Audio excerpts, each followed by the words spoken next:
झील से एक गूंजती हुई आवाज आई, तुम्हारा श्राप खत्म हो चुका है, लेकिन पायल का बलिदान अधूरा है। जब तक उसका बलिदान पूरा नहीं होगा, श्राप पूरी तरह खत्म नहीं होगा। पायल ने चौंक कर पूछा, मेरा बलिदान अधूरा? मैंने तो अपनी यादों का त्याग कर दिया है, अब और क्या बाकी है? झील की गूंजती आवाज ने उत्तर दिया, तुमने अपनी यादों का त्याग किया, लेकिन यह बलिदान केवल तुम्हारे अतीत को छूता है। इस श्राप को पूरी तरह खत्म करने के लिए तुम्हें अपनी आत्मा की गहराई से त्याग करना होगा। वरुण का चेहरा गुस्से और पीड़ा से भर गया। उसने झील की ओर चिल्लाकर कहा, यह अन्याय है। उसने पहले ही बहुत कुछ खो दिया है, मैं इसे सहन नहीं कर सकता। लेकिन झील की शांत स्थिर आवाज गूंजी, यह श्राप उसी त्याग से बंधा है। अगर वह यह त्याग नहीं करती तो तुम फिर से उसी गोरिल्ला के रूप में लौट जाओगे, और इस बार तुम्हें कोई बचा नहीं सकेगा। पायल की आंखों में आंसू छलक आए। उसने धीमे स्वर में कहा, अगर यही सच है तो मैं त्याग के लिए तैयार हूं। वरुण ने उसका हाथ पकड़ते हुए कहा, नहीं, मैं तुम्हें और खोने नहीं दूंगा। मैं इस रूप में ही जी लूंगा, लेकिन तुम्हारी जिंदगी को और खतरे में नहीं डाल सकता। पायल ने उसकी ओर दृढ़ता से देखा और गंभीर स्वर में कहा, मैंने पहले ही फैसला कर लिया है। अगर तुम्हारा दर्द मेरे बलिदान से खत्म हो सकता है तो मुझे यह करना होगा। झील की आवाज ने फिर से पायल को संबोधित किया, इस बार तुम्हें अपनी इच्छाओं और सपनों का त्याग करना होगा। इसका मतलब यह है कि तुम्हारी जिंदगी से खुशी, प्रेम और सपने हमेशा के लिए दूर हो जाएंगे। तुम दूसरों के लिए जीने वाली एक छाई बन जाओगी। क्या तुम इसके लिए तैयार हो? पायल ने बिना किसी झिझक के कहा, हां, मैं तैयार हूं। झील से अचानक एक तेज रोशनी उठी, जिसने पायल को चारों ओर से घेर लिया। रोशनी इतनी तेज थी कि अरुण को अपनी आंखें ढकनी पड़ी। पायल के चेहरे पर दर्द साफ झलक रहा था और उसका शरीर कांपने लगा। वरुण ने रोते हुए और चिल्लाते हुए कहा, नहीं, इसे रोको। लेकिन झील की प्रक्रिया रुकने वाली नहीं थी। रोशनी बढ़ती रही और पायल का शरीर धीरे धीरे हल्का और कमजोर होता गया। जब रोशनी थमी तो पायल जमीन पर गिर पड़ी। अरुण ने पायल को संभाला और गहरी सांस लेते हुए कहा, पायल, तुम ठीक हो? पायल ने उसकी ओर देखा, लेकिन उसकी आंखों में कोई भावना नहीं थी। उसने धीमी आवाज में कहा, अब मैं सिर्फ तुम्हारे लिए हूं। मेरी जिंदगी का एकमात्र उद्देश्य तुम्हारा साथ देना है। वरुण समझ गया कि पायल ने अपनी हर इच्छा, हर सपने को त्याग दिया है। वह अंदर से टूट चुका था। उसने पायल का हाथ थामते हुए कहा, मैं तुम्हारी इस कुर्बानी को कभी व्यर्थ नहीं जाने दूंगा। लेकिन वह ठहर गया, फिर बोला, क्या झील ने हमें सच में सारा सच बताया है, या इस कहानी में अभी भी कोई बड़ा रहस्य छिपा हुआ है? पायल का चेहरा शांत था, लेकिन उसकी आंखों में किसी भी तरह की भावना का नामो निशान नहीं था। वह वरुण के पास खड़ी थी, मगर ऐसा लग रहा था जैसे वह अब एक जिंदा इंसान नहीं, बल्कि एक खाली खोल बन चुकी हो। वरुण ने उसे देखते हुए कहा, पायल, मैंने तुम्हारे लिए ऐसा कभी नहीं चाहा था। यह सब मेरी वजह से हुआ है। मैं तुम्हें इस हालत में नहीं देख सकता। पायल ने धीमे स्वर में कहा, अब मेरी कोई इच्छा नहीं है, कोई सपना नहीं है। मेरी जिंदगी का मकसद केवल तुम्हारी मदद करना है। वरुण का दिल मानो 1000 टुकड़ों में बंट गया। उसने झील की ओर देखते हुए चिल्लाकर कहा, क्या यही तुम्हारा न्याय है? मैंने जो गलती की थी उसकी सजा मुझे मिली, लेकिन इस लड़की ने सिर्फ भलाई का काम किया। उसे इस तरह क्यों भुगतना पड़ रहा है? झील की आवाज फिर से गूंजी, वरुण, यह श्राप तुम्हारी गलती का परिणाम था, लेकिन पायल ने अपनी मर्जी से इस बलिदान को चुना है। हर श्राप की जड़ केवल सत ही नहीं होती, यह किसी के कर्मों की गहराई में छिपी होती है। अरुण ने झील की ओर देखते हुए पूछा, क्या इसका मतलब है कि इस श्राप के पीछे अब भी कोई सच छिपा हुआ है?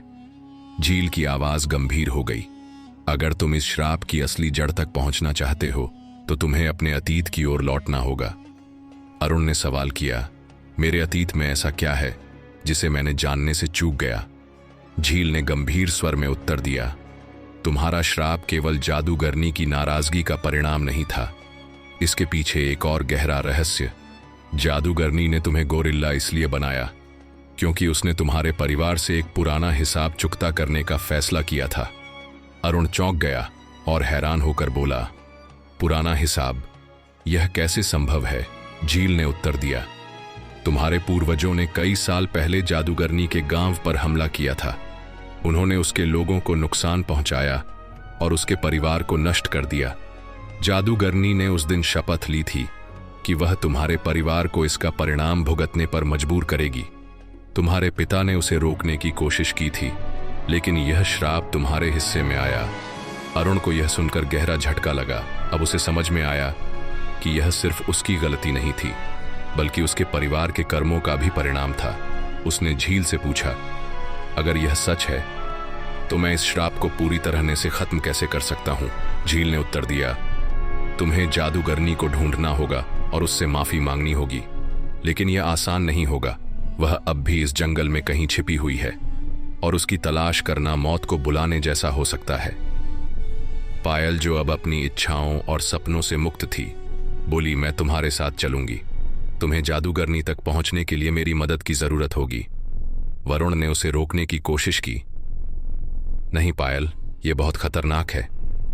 लेकिन पायल ने दृढ़ता से कहा, अब मेरी जिंदगी का एकमात्र मकसद तुम्हारी मदद करना है। मुझे रोको मत। दोनों ने झील से विदा ली और जादूगरनी की तलाश में जंगल के और गहरे हिस्से की ओर बढ़ने लगे। जंगल अब और भी अंधकारमय और डरावना हो गया था। जगह जगह खतरनाक जंगली जानवरों की आवाजें गूंज रही थीं, लेकिन दोनों ने अपने कदम नहीं रोके। कुछ समय बाद उन्हें एक पुरानी और जर्जर सी झोपड़ी दिखाई दी। झोपड़ी से धुआं निकल रहा था और चारों ओर और काले रंग की लताएं फैली हुई थीं।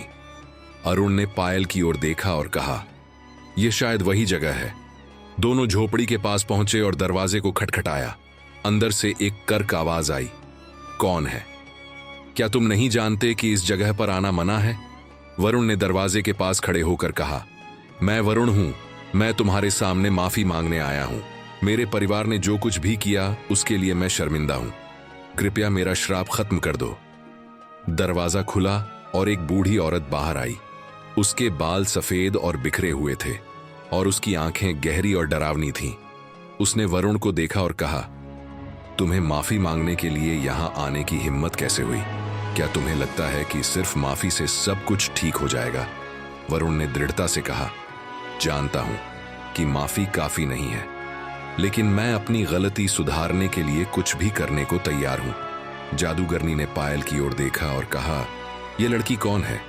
क्या यह भी तुम्हारे परिवार का हिस्सा है? पायल ने शांत स्वर में कहा, मैं इस पर अपना सब कुछ निछावर कर चुकी हूं। अब मेरी इस दुनिया में कोई पहचान नहीं है। जादूगरनी हंस पड़ी और बोली, यह लड़की तुम्हारे लिए सबसे बड़ी ताकत और सबसे बड़ी कमजोरी है। अगर तुम सच में अपने श्राप को खत्म करना चाहते हो तो तुम्हें अपना सबसे बड़ा बलिदान देना होगा। वरुण ने चौंक कर पूछा, सबसे बड़ा बलिदान वह क्या है? जादूगरनी ने गंभीर स्वर में उत्तर दिया, तुम्हें इस लड़की को हमेशा के लिए छोड़ना होगा। वरुण ने यह सुनकर गहरी चुप्पी साध ली। पायल को हमेशा के लिए छोड़ने का विचार उसके दिल को भीतर से चीरने जैसा था। उसने पायल की ओर देखा, जो शांत खड़ी थी, लेकिन उसकी आंखों में अब कोई भावना नहीं थी। वह अब एक खाली खोल बन चुकी थी, जिसका केवल वरुण की मदद करना ही एकमात्र उद्देश्य बन चुका था। वरुण ने गहरी सांस ली और जादूगरनी से कहा, तुम्हारा प्रस्ताव असंभव है। मैंने पायल की वजह से अपनी मानवता वापस पाई है। वह मेरी सबसे बड़ी ताकत है। मैं उसे नहीं छोड़ सकता। जादूगरनी ने ठंडी हंसी के साथ कहा, तो तुम्हें यह भी स्वीकार करना होगा कि तुम्हारा श्राप कभी पूरी तरह खत्म नहीं होगा। तुम्हारी किस्मत में हमेशा अधूरी मुक्ति ही रहेगी। अरुण ने पायल की ओर मुड़कर कहा, मैं तुम्हें छोड़ने का ख्याल भी नहीं कर सकता। तुमने मेरे लिए सब कुछ दिया। मैं तुम्हें अकेला नहीं छोड़ सकता हूं। पायल ने शांत स्वर में कहा, अगर यही रास्ता है तो तुम इसे अपनाओ। मेरी इच्छाएं और सपने पहले ही खत्म हो चुके हैं। तुम्हारी मुक्ति मेरे लिए सबसे बड़ी बात है। वरुण का दिल टूट गया, लेकिन पायल की आत्मीयता और त्याग ने उसे मजबूर कर दिया कि वह इस प्रस्ताव पर गंभीरता से विचार करे। उसने जादूगरनी से कहा, क्या यह श्राप तब खत्म होगा जब मैं पायल को छोड़ दूंगा? जादूगरनी ने उत्तर दिया, हाँ, लेकिन याद रखो, तुम्हें उसे केवल छोड़ना नहीं है, तुम्हें उसे भूलना होगा हमेशा के लिए। और यह प्रक्रिया आसान नहीं होगी। तुम्हारे मन, शरीर और आत्मा को गहरा दर्द सहना पड़ेगा। अरुण ने कुछ पल सोचा, फिर उसने अपने दिल पर पत्थर रखते हुए कहा, अगर यही एकमात्र रास्ता है तो मैं तैयार हूं। जादूगरनी ने झोपड़ी से एक चमकता हुआ पानी का कटोरा निकाला और कहा, इस कटोरे में एक जादुई मिश्रण है। इसे पीते ही तुम्हारी यादें धीरे धीरे धुंधली हो जाएंगी। तुम पायल को भूल जाओगे, लेकिन याद रखना, यह प्रक्रिया तुम्हारे मन और शरीर पर गहरा प्रभाव डालेगी। वरुण ने कटोरा हाथ में लिया और पायल की ओर देखा। उसने कहा, पायल, मैं यह सब तुम्हारे लिए नहीं बल्कि तुम्हारी कुर्बानी को सार्थक बनाने के लिए कर रहा हूं। मुझे माफ करना अगर मैंने तुम्हें दुख पहुंचाया हो। पायल ने हल्की मुस्कान के साथ कहा, तुम्हारे लिए मैंने सब कुछ त्याग दिया। अगर तुम्हारी मुक्ति से मेरा बलिदान सफल होता है तो मुझे कोई दुख नहीं होगा। वरुण ने गहरी सांस ली और औषधि पी ली। जैसे ही उसने कटोरा खाली किया, उसका सिर घूमने लगा, उसकी आंखें बंद होने लगी और उसके शरीर में तीव्र दर्द महसूस होने लगा। पायल ने उसे थामने की कोशिश की, लेकिन जादूगरनी ने कहा, उसे मत छुओ, यह प्रक्रिया उसे अकेले पूरी करनी होगी। वरुण की यादें एक एक करके धुंधली होने लगीं। उसे गोरिल्ला बनने के दिन झील के पास पायल के बलिदान और अंत में पायल का चेहरा याद आया, लेकिन धीरे धीरे यह सारी यादें उसकी नजरों से ओझल होने लगी।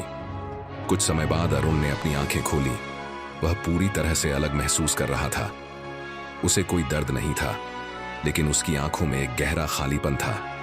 उसने चारों ओर देखा और पूछा, मैं यहां कैसे आया और यह लड़की कौन है? जादूगरनी मुस्कुराते हुए बोली, तुम अब आजाद हो, तुम्हारा श्राप खत्म हो चुका है, लेकिन तुम्हें यह याद नहीं रहेगा कि यह कैसे हुआ। पायल ने अरुण को देखा, लेकिन अब उसकी आंखों में कोई आंसू नहीं थे। वह जानती थी कि अरुण अब उसे कभी याद नहीं करेगा। उसने धीरे से कहा, अब तुम्हारी जिंदगी शुरू हो सकती है। जादूगरनी ने पायल की ओर देखा और कहा, तुमने जो बलिदान दिया है वह अमर रहेगा। अब तुम इस दुनिया में एक परछाई बनकर रहो, जिसका कोई अस्तित्व नहीं होगा। पायल ने सिर झुका लिया और अपने दिल को संभालते हुए कहा, अगर मेरा बलिदान किसी की जिंदगी को बेहतर बना सकता है तो मुझे इसका कोई दुख नहीं। वरुण ने जादूगरनी को धन्यवाद दिया और जंगल से बाहर निकल गया। वह अब पूरी तरह से आजाद था, लेकिन उसे इस आजादी की असल कीमत का कभी पता नहीं चलेगा। पायल ने जादूगरनी से पूछा, अब मेरी जिंदगी का क्या होगा? जादूगरनी ने उत्तर दिया, तुम अब एक रहस्यमय शक्ति का हिस्सा बन चुकी हो। तुम्हारा अस्तित्व अब दूसरों की मदद करने में समाहित हो जाएगा। जब तक तुम्हारा कार्य पूरा नहीं होता, तुम्हारी आत्मा इस जंगल में भटकती रहेगी।